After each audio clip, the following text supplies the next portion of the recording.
Good morning dear students, welcome back to CLE's KKCBSE School Science Online class.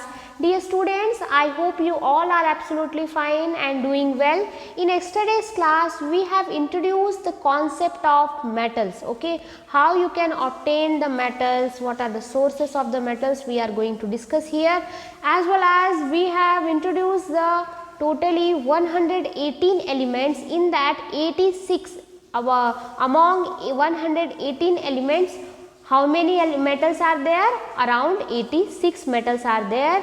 So where you can observe these things? You can observe all these things in periodic table. Okay. So dear students, I hope you have learned all those name of the metals as well as you are well familiar with their chemical representation. Okay. So dear students, in today's class we are going to discuss the physical properties of the metals. Okay. So here we are going to start now. Dear students, this is our concept, that is the metals and non-metals. So what do you mean by the metals?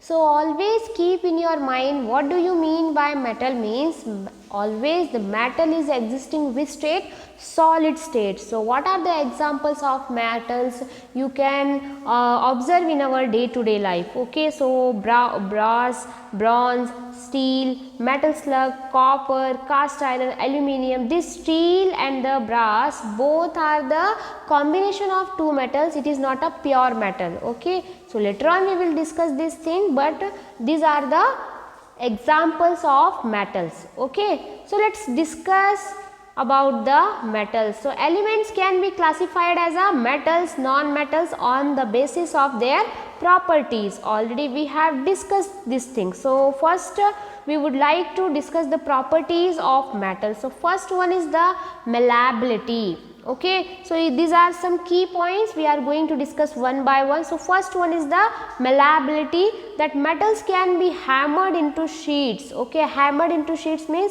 you will not going to found metals in the thin sheet. So by hammering it is possible to make a thin sheets of a metals. Okay, so this having the property of metals that we can convert into a plain thin sheets. As well as the ductility property. Ductility property means the metals can be drawn into wires. So can you give me examples? Yes, in our day-to-day life, in our home itself, there is a lots of application of this ductility property. You can check the wires, electrical wires in your home. So this is one of the example of ductility property of metals, where the metals can be form a wire. Okay, as well as you can observe a gold chain which is wearing by your mother or sister or by yourself itself. Okay, so what do you mean by gold here? What do you mean by silver here? Because they have a ductility property, so that's why it is a possible to make a ornaments. Okay, so this have a ductility property. Luster property. Luster property means metals can reflect light. They are shining in nature. So which type property it is? It is a lustery property, high density. Okay, so high density means they have a metals have a high density except for the lithium. Almost all the metals have a high density. They have a very high density except lithium. Okay, so lithium is a special part that it don't have the higher density. With this high melting and boiling point. What do you mean by melting point and what do you mean by boiling point? Dear students, when the substance is ready to converted into, or means when the substance which is already existing in a solid form, if it is existing converted into liquid form, then you can say it is a melting point. Okay, at certain point where the substance is converted into liquid form is called as a melting point. And similarly, what do you mean by boiling point? When the liquid substance is ready or converted into gaseous form, that particular point you can say as a boiling point. So most metals have a high melting point and a high boiling point. Okay, so these are the things you have to be keep in your mind. So these are the properties of metals. With this they are good conductors of heat. Okay, they are a good conductors of matter, electricity and as well as heat. Okay, why? Because they have a free electrons. Okay, we will going to discuss here one by one. Let's start. So first thing we are going to discuss here about the malleability. Okay, what do you mean by the malleability property? This property of metals enables to it change its form through compression without cracking or breaking. That is, a metal can be made into sheets. Okay, malleability property means the metal is possible to converted into thin sheets form without the breaking. Keep in your mind here, metals is not going to be break here. So this is one of the beautiful property of metal, that they are a malleability in nature. Okay, so without cracking or breaking, what happens? They are ready to made into a thin sheet. So you can see here how metal is ready to make a thin sheets. A solid gold sheets can be made into an ornament. Okay, if you are preparing a golden sheet which is made up of gold, then it is possible to convert it into a gold chain or gold ornaments. Okay, so which property it is? These are showing both the properties, malleability as well as the which property? That is the ductility property. Similarly, when we are talking about the ductility property, it refers a material's ability to deform under tensile stress. This is often characterized by the material's ability to stretch into wire. In a simple form, you can say here, the metal by hammering it is possible to convert it into wires. Okay, convert it into wires. Which property it is? It is a ductility property. So these are the coil of silver wire, or you can say coil of copper wire also, or coil of aluminum wire also. So these are the examples of ductility property of the metals. Okay, now let's go for the lusters in nature. Lusters in nature means it gives the reflection to the light. Okay, so here metallic lusters refers to the shiny coating or covering possessed by various metals. Okay, you can see here, if you are just observing the steel components itself, little bit it is shining. Gold you can observe, this also have very shine in nature.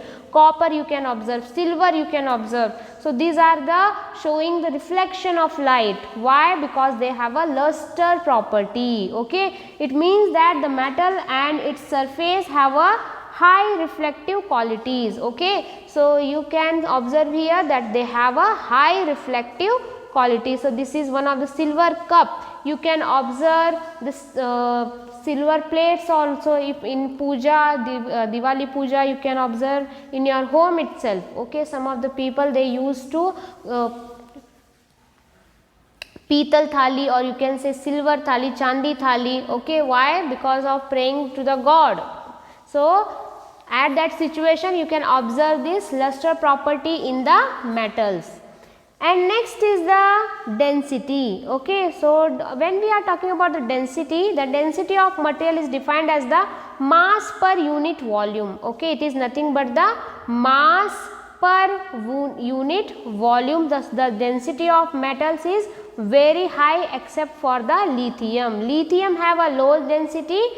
Rest of all the metals are having the high density in nature except lithium. The 1 marks question can be asked.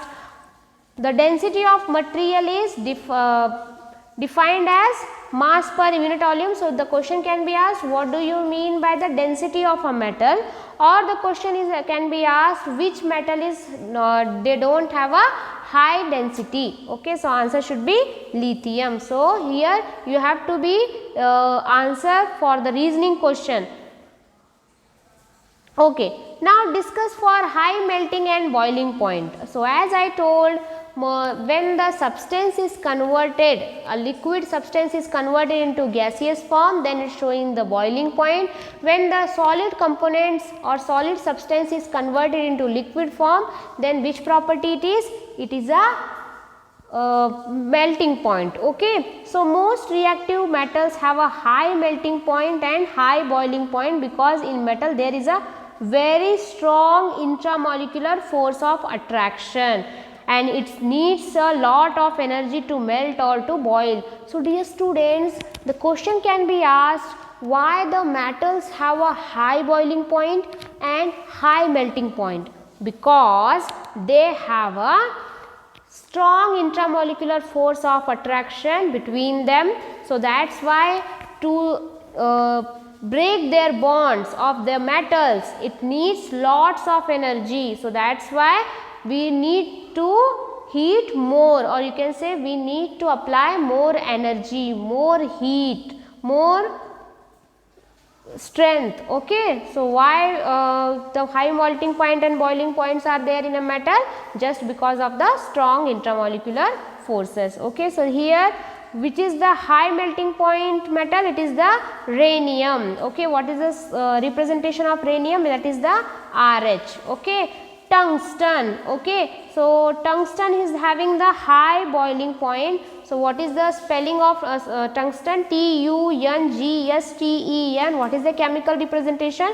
That is the W. Okay, so these things you can observe in your chart what I have given in yesterday's class. So these are some basic information about the metals. Okay dear students, so today we have completed the physical properties of the metals.